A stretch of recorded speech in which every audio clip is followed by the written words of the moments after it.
Hello everyone, this is theStC here. I'm going to be casting the very last game. I am super sad. I cried a little bit. I shed some nerd tears. But it is going to be the last game between Liquid TLO spawning up here in the top center. He is going to once again be the purple Terran. His opponent is going to be Vile Spanishiwa over here on the center right side. And he is the yellow Zerg. The map is Scrap Station. I think this is a map I haven't seen in a little while, just as it's been kind of overshadowed by the GSL maps and things like that. But I really hope that Scrap Station doesn't go the way of a dead person into the graveyard, because it is the only map released so far that has spawn locations like this, with the map designed like this. If you look, I mean, most of you know this map by now, but how you have to run around this way, and then if you open the rocks, it's a much shorter distance. I really like this style of map. I forget the map that was like this in StarCraft 1. It was really famous, a very old school map that a lot of top players played on, and it was really cool. There's a lot of classic games there. I believe it was from WCG when Tasteless first started casting. There was a really epic game on there. I can't remember what it's called. I'm sure that a lot of you do remember that map, but it was really, really cool, and I'm just glad that this map is shaped like this. So hopefully, I'm just saying, if they get rid of this map, I hope they replace it with something similar. So right now, the score is 4-2 in Spanishiwa's favor. He hasn't been able to win the last two games, but the little one is kind of rallied back together and has, kind of pulled out all the stops just to put on a good show for us here. And apparently he says fail. I don't know what I missed. I honestly have no idea.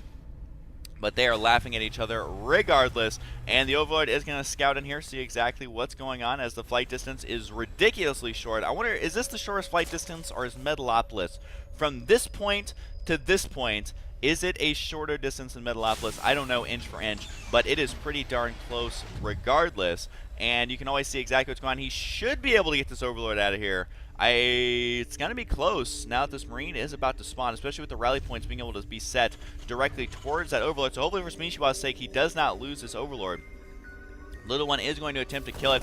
May be able to kill this Overlord, which would be devastating, so we'll keep an eye on that Overlord. At the same time, we do have a spawning pool on the way for Spanishiwa, and just doing that standard opener that he's always done. We do have an Overlord here chilling out by that little floating island, and okay, maybe Spanishiwa will save this.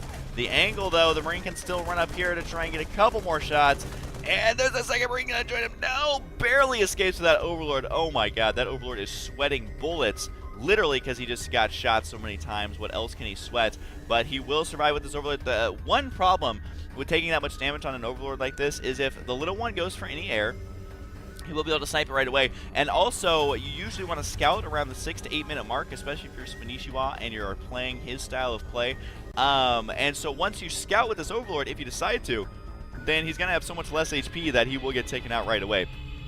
And look at this. This looks like a docking bay that got lowered. I wonder if someone was on that and it just got lowered and they had floated off into space forever. Because that is one bad thing about space. If you ever find yourself floating through space, you are pretty much screwed, I would just like to say, because there's no friction. So you just kind of drift off forever. That is definitely not going off on a tangent or anything like that. But regardless, we do have Zerglings on the way. And look at this, 2 Creep Tumors on the way for Spanishiwa. And you may be like saying, Husky, why would you say on the way for Creep Tumors? And it's simply because they are darn good, man. And Spanishiwa gets a lot more queens than most players. You can see 2 more queens are going to be on the way, which will help him on the defensive end versus whatever comes out of the starport, which, if you notice, no Hellions were produced here. And Spanishiwa, the scouting he's doing is so crucial here. He ran up here, saw there's no Hellions on the way. I don't think he saw the starport. I don't think there is a way that he could have seen that. No, just barely missing the vision of that. But he's probably going to know that there is indeed a starport on the way, and he knows that there's a very high chance of Banshees. And the reason he knows that, well, he scouted up here, saw no Marines being created, saw nothing coming out of the factory. There was no add-on on the factory. So really that only leaves him with, well, he's probably going for a starport. So he does have the queens. There's cloaking on the way for the little one. I think that Spanishiwa should be prepared for this, unless he just didn't add everything together in his head quite yet.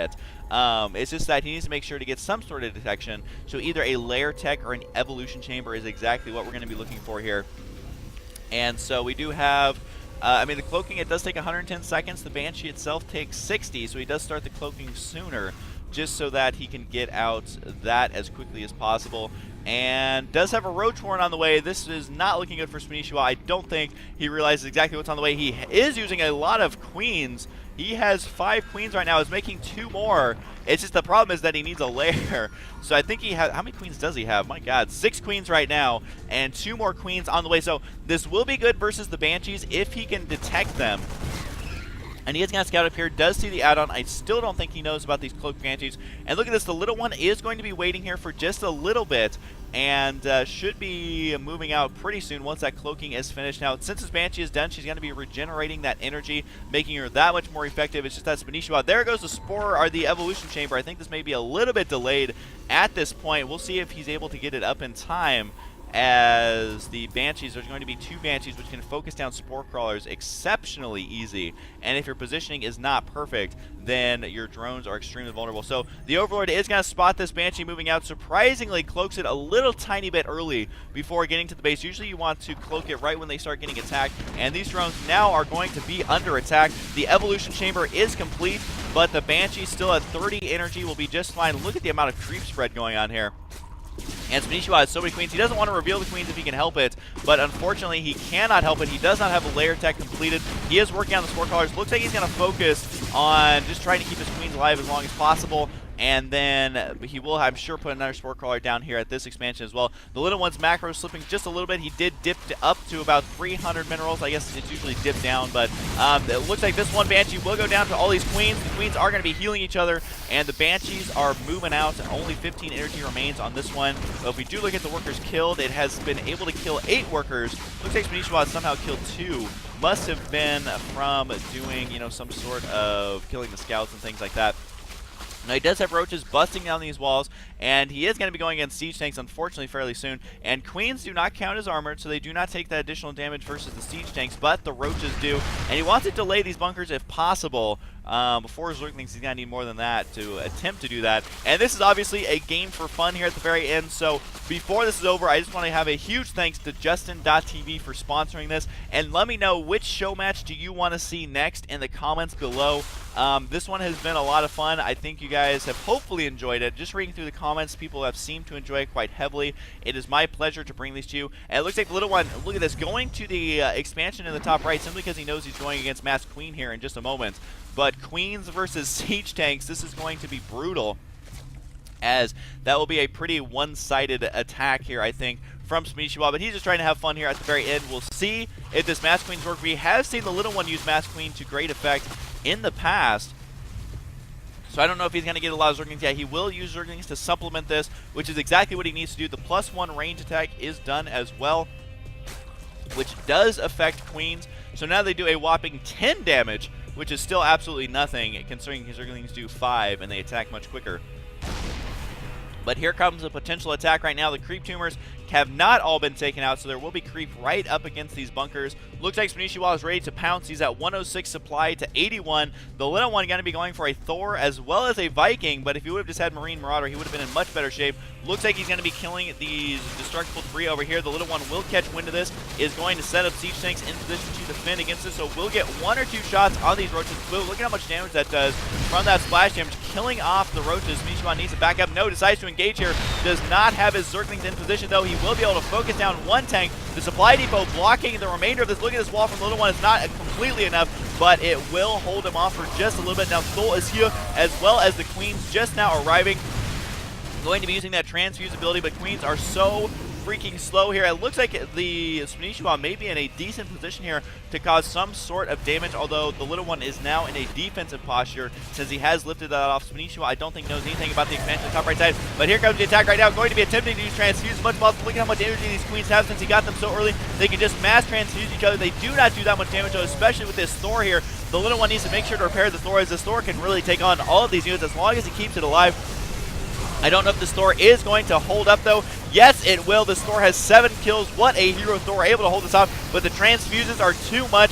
And I still don't know who's going to win this battle. Z-Shakes and Thor are shooting as quickly as possible, but the little one is completely out of money. My god, this attack is actually going to work from Spanishiwa. Now, the little one could turtle at the expansion in the top right side if he wanted to. Spanishiwa does need to be careful, though. If more Siege Tanks spawn, then the little one may be able to hold here, but this is so many units now that I think Spanishiwa may be able to break this. Once again, just using a crazy build. The little one is going to GG out of here. The final score is going to be 5-2. All right, wait, I'm doing my math wrong. It is 5-3. Is that right? Am I doing this right? Regardless, though, that is awesome. No, it's 5-2. 5, 6, 7. Adding is very hard, guys, so don't make fun of me too much. Anyways, so the final score is going to be 5-2. Spanishiwa, definitely the better man in this series so far. Or I guess not so far. At the end of the series, he was the better man. So let me know in the comments down below what show match you guys would like to see next. I hope you guys enjoyed it. Once again, go check out Justin.tv. Tell them thank you for sponsoring esports and sponsoring this show match, and we will make sure they get their money pronto, as they have earned it, and they have given us amazingly entertaining games. So I hope you guys enjoy it, and I will see you guys next time.